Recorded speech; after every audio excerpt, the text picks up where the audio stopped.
वाली मैया की जय, नंदगढ़ वाली मैया की जय, वंदे मातरम, वंदे मातरम, वंदे मातरम, दादा परशुराम की जय। आज मैं आपके समक्ष अपने कुछ विचार प्रस्तुत करने आया हूँ और सर्वप्रथम यहाँ पर विराजमान समस्त अतिथिगण का मैं हाथ जोड़कर स्वागत करता हूँ, जिन्होंने मुझे मौका दिया बोलने का। मुझे ज़्यादा अनुभव नहीं है बोलने का, लेकिन आज प्रथम बार प्रयास कर रहा हूँ मंच पर बोलने का। तो मैंने तैयारी 2 दिन पहले कर ली थी बोलने की, लेकिन मैं बिना देखे बोल नहीं सकता, इसीलिए मैं कुछ लिख के आया हूँ। मैं देख के सुनाऊंगा। ये ब्राह्मणों का इतिहास रहा है, मैं लिख के लाया हूँ। जेएनयू की दीवारों ने कहा है, ब्राह्मणों भारत छोड़ो।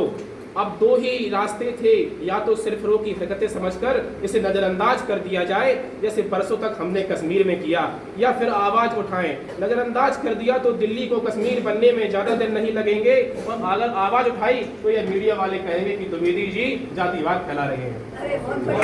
जो मुझसे और मेरे चरित्र से परिचित है वो जानते हैं कि मैं जातिवादी नहीं, राष्ट्रवादी हूँ, स्वाभिमानी हूँ। ब्राह्मण होना, सनातनी होना मेरा स्वाभिमान है, जैसे भारतवासी होना।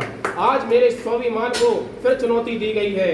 मैं बड़ी विनम्रता के साथ अपना पक्ष रखना चाहूंगा, बताना चाहूंगा कि ब्राह्मण है कौन।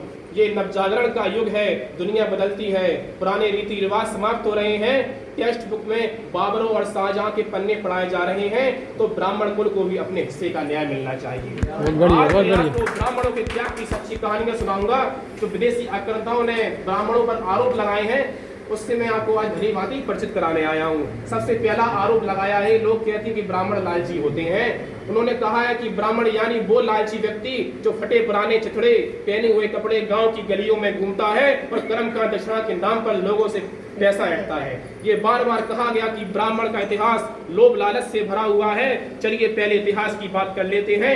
द्वापर का पन्ना खोलिए तो कौन सा कैरेक्टर याद आता है? सुदामा। सुदामा 5000 साल से गरीबी का चेहरा बने हुए हैं, वो भी तब जब उनके सबसे करीबी मित्र भगवान श्री कृष्ण द्वारका जैसी वैभवशाली राजा के राजा बने। सुदामा मुंह खोलते तो श्री कृष्ण उनके ऊपर मणियों और हीरो की बरसात करा देते, लेकिन ब्राह्मण प्रारंभ से स्वाभिमानी होता है।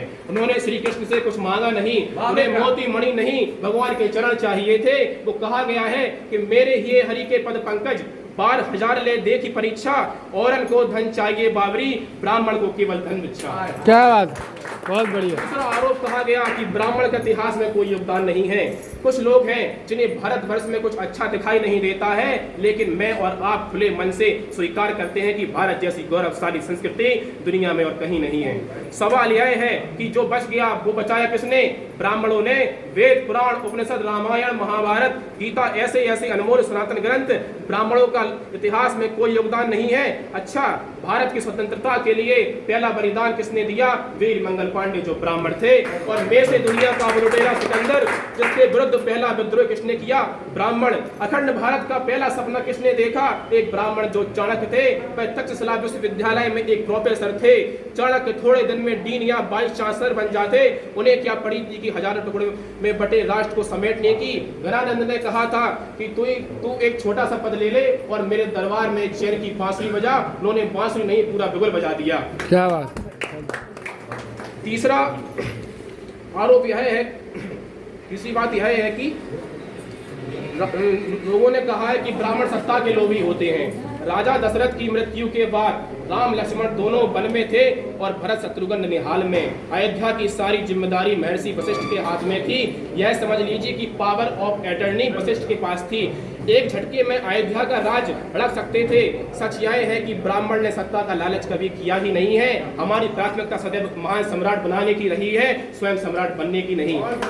जो शब्द है ना किंग मेकर, जो शब्द है ना किंग मेकर, शायद हमारे लिए यूज किया गया है। राजा छत्रसाल ने कहा था, जग उपजे 2 ब्राह्मण, परशु और बाजीराव, एक डाही राजपुतिया, एक डाही तरगांव। आज तक इस संसार में 2 सबसे अभूतपूर्व ब्राह्मण जन्मे हैं, एक भगवान परशुराम, दूसरे पेशवा बाजीराव बलाड़। ये हमारी गौरव है, ये हमारा स्वाभिमान है, ये हमारी मातृभूमि के प्रति कृतज्ञता है। एक और बात मेगस्थनीज ने अपनी पुस्तक में लिखा है कि भारतीय समाज में कोई भी ब्राह्मण हो सकता है। ब्राह्मण होना किसी वर्ग विशेष का अधिकार नहीं है। यदि आप ब्राह्मण जैसी जीवनचर्या रखते हैं, वैसी तपस्या करते हैं, तो ब्राह्मण हो सकते हैं। इसके लिए ब्राह्मण कुल में जन्म लेना बिल्कुल आवश्यक नहीं है, ये मेगस्थनीज ने कहा है। निष्कर्ष यह है कि इसीलिए आज के बाद ब्राह्मणों पर टिप्पणी करने से पहले एक बार जरूर सोचिएगा। जब भी भारत सनातन को तोड़ने की कोशिश की गई, तब ब्राह्मणों ने अपनी शाखा खोलकर एक राष्ट्र को बांधने का प्रयास किया है। मैं वो दधीची हूँ जो विश्व कल्याण के लिए अपनी हड्डियां दान करने के लिए 2 बार भी नहीं सोचता। मैं वो चाणक हूँ जो वंचित वनवासी को उठाकर भारतवर्ष के सिंहासन पर बैठा देता है। मैं वो शंकराचार्य हूँ जो अपने असीम ज्ञान के प्रताप से संपूर्ण भारतवर्ष को एक ध्वज तले ला खड़ा कर देता है। अरे मैं वो रामकृष्ण परमहंस हूँ जिसकी शरण में आने वाला विवेकानंद हो जाता है। मैं हूँ इस ब्रह्म कुल की यशस्वी बेटी लक्ष्मीबाई जो मातृभूमि रक्षा के लिए फिरंगियों के बदल अपनी तलवार का लोहा उतार देती हूँ। हम संस्कृति की साधना करते हैं तो तानसेन बन जाते हैं, स्वर की साधना करते हैं तो लता मंगेशकर बन जाते हैं, सत्य की साधना करते हैं कालिदास तुलसीदास बन जाते हैं। मैं कितनी भी कोशिश करूं ये किस्सा रह जाएगा आधा। मैं किस किस के नाम गिनाऊं, 100 से कम है लोग ज्यादा।